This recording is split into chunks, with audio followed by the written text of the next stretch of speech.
Hey everyone, this is The Station, a podcast series coming to you directly from the Charles Darwin Research Station, where we dive into stories of science and wonder from the Galápagos Islands. So today we're here to talk about the Floreana Ecological Restoration Project. It's a massive undertaking which includes invasive species eradication, habitat restoration, as well as eventually the reintroduction of 12 locally extinct species. This project is led by the Galápagos National Park Directorate and the Galápagos Biosecurity Agency, and it's co-executed by the Charles Darwin Foundation, Hokotoko Foundation, and Island Conservation. But today we're here to talk to Rakan Zahawi, who's our executive director, and he's going to tell us a little bit more about how we're restoring Floreana Island. So first of all, Rakan, I wanted to ask you, you're our executive director, but you're actually also a restoration ecologist, right? What's your background? Tell us a little bit more. Yeah, well, thank you. Thank you for the having me. So I'm a restoration ecologist by training.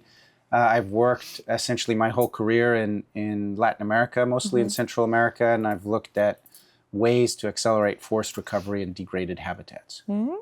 Great. And so in Floreana, you're kind of right now leading the entire piece on habitat restoration, which I believe the Charles Darwin Foundation is leading as well. Maybe tell us a little bit how this fits in, why habitat restoration is important with this project. Yeah, so most historical work in restoration, especially in habitat restoration, has been done on small scale, including my own work in Central America, where you're testing different techniques and methods and trying to improve outcomes. So Floreana is really a remarkable project because you're talking about island-wide restoration. So you're going from let's restore these little patches and test different systems to let's try and apply this to an entire system. And how can we move that trajectory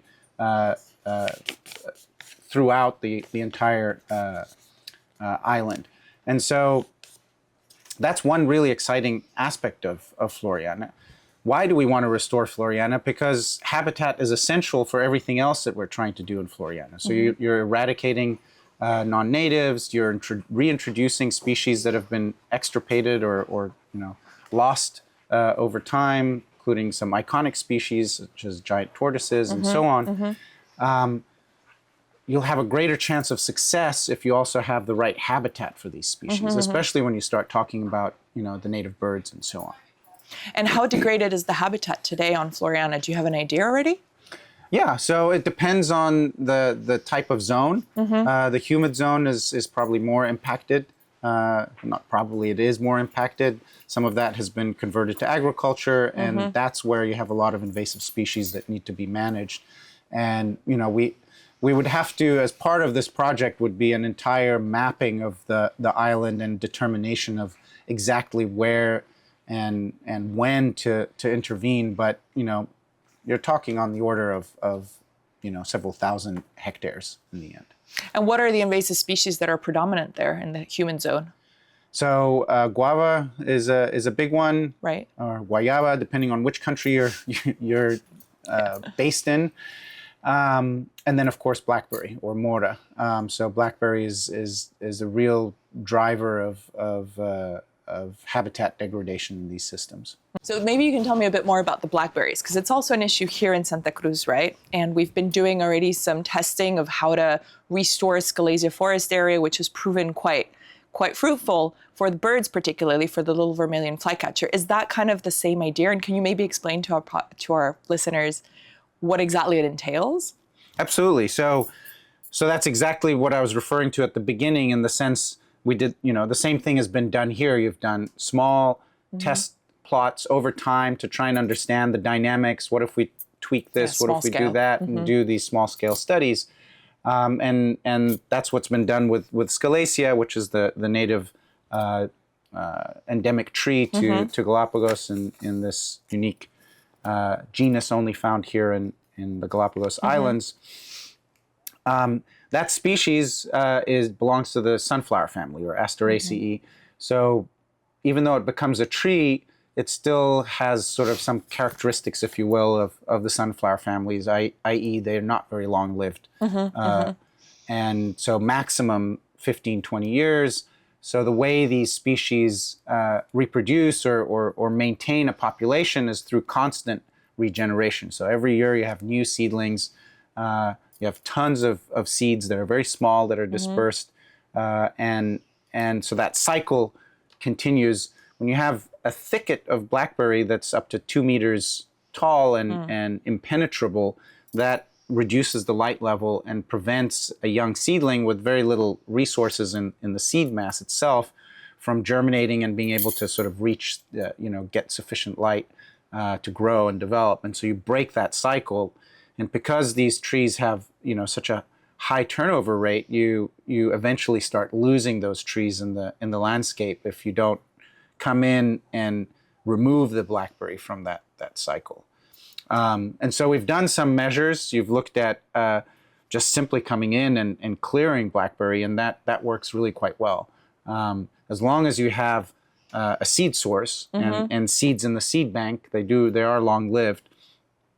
Then you have a germination. But over time, if you've had an area that's lost scalacia for a number of years, then you don't have that, and so you can come in and they're pretty fast growers and they're pretty hardy. So so the idea is taking these small scale applications and how do we, it's a real puzzle. How do you sort of scale that up, and how do you make it as efficient as possible? Because when you start going from half a hectare, 1 hectare to hundreds of hectares or more, how you go about that is going to really impact your budget and how effective you can be.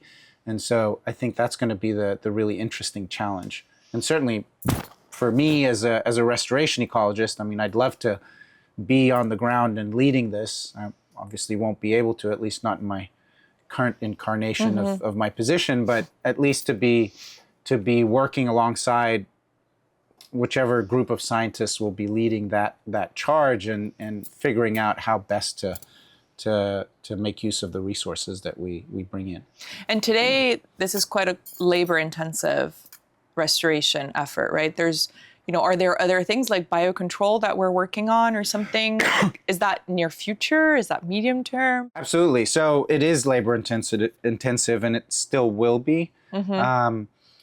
Biocontrol is another avenue that is being explored actively. It's still a number of years away before some kind of agent is sort of fully assessed and potentially goes through the whole paperwork in order to be released in Galapagos.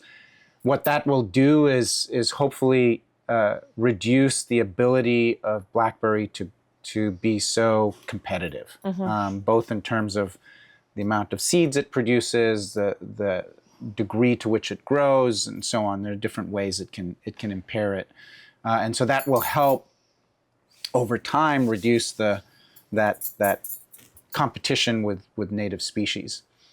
So that will be one avenue. What I think is also really interesting with an island-wide consideration is you're not going to eliminate the species blackberry or any of these invasives there, but if you reduce the population to such an extent and you do restoration island-wide, you've essentially pushed it out to the fringes. And so management should be much more, much easier.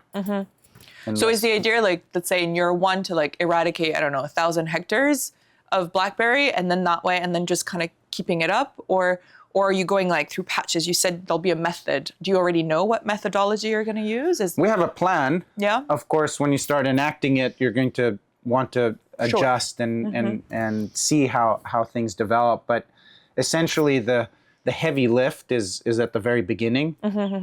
So you come into an invaded plot, and clearing that and managing it is going to require the biggest amount of labor.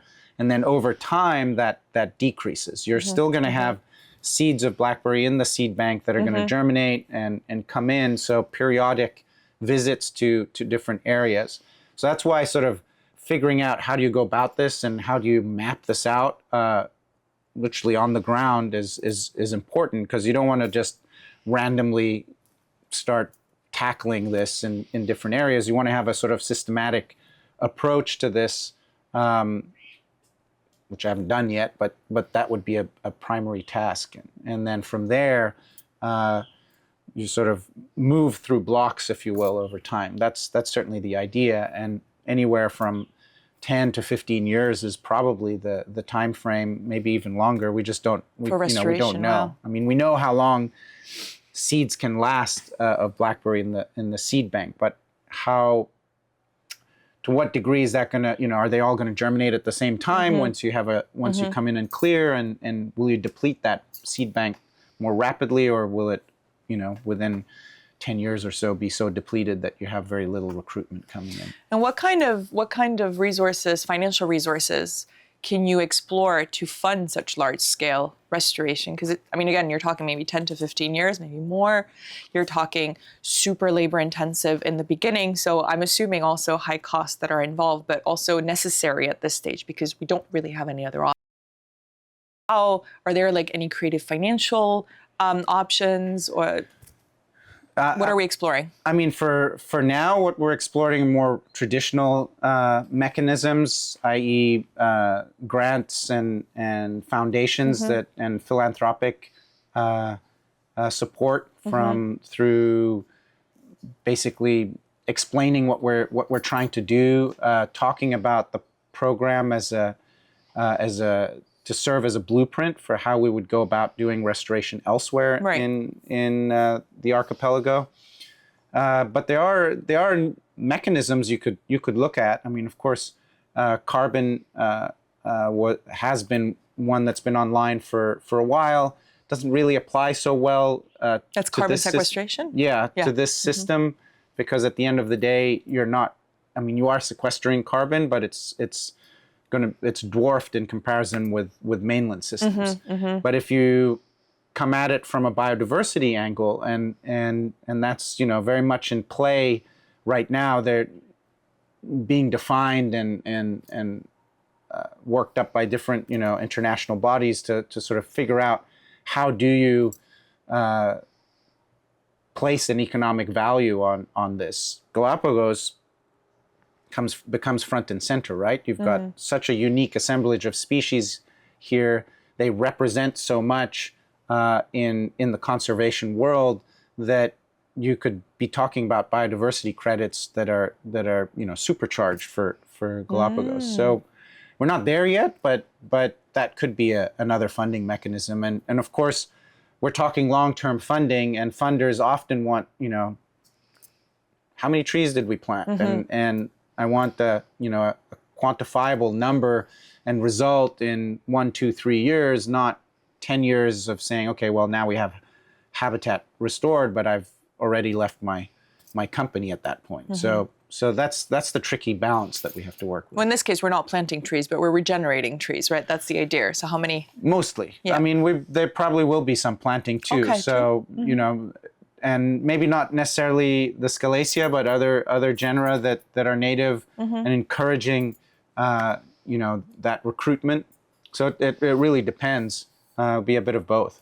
And will the habitat restoration piece, once it kicks off, and I think next year is kind of the goal to kind of kick it off with a team here, but can this run easily in parallel to species reintroductions? Because it sounds like that's what's going to happen.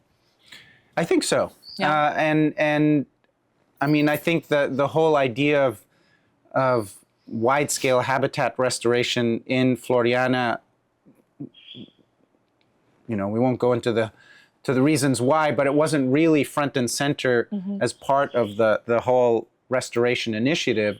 So the plan to reintroduce species has been mapped out long before that. So what we do on the ground in terms of habitat restoration will only enhance the success there, and hopefully create more space, because there is habitat that's still intact in Floreana. There's plenty of native habitat too. So it's not like you're reintroducing species into a system that's completely, entirely altered. So what we do will just be an added value, but a significant added value. And which species do you expect will gain the most, those ones that will be reintroduced from the Scalacia restoration specifically? I would think the ones that stand to gain the most are the birds that are going to be introduced, reintroduced into the system. More so, giant tortoises are like sort of four-wheel drive More resilient. Yeah, they're much more, they're tough. So I think they'll do fine regardless. Some of the big issues that were impeding reintroductions, such as, rodents and cats, will hopefully be addressed by the end of next year. And so those are the really big drivers of the loss of some of these bird species. But certainly having the right habitat will be key. Great.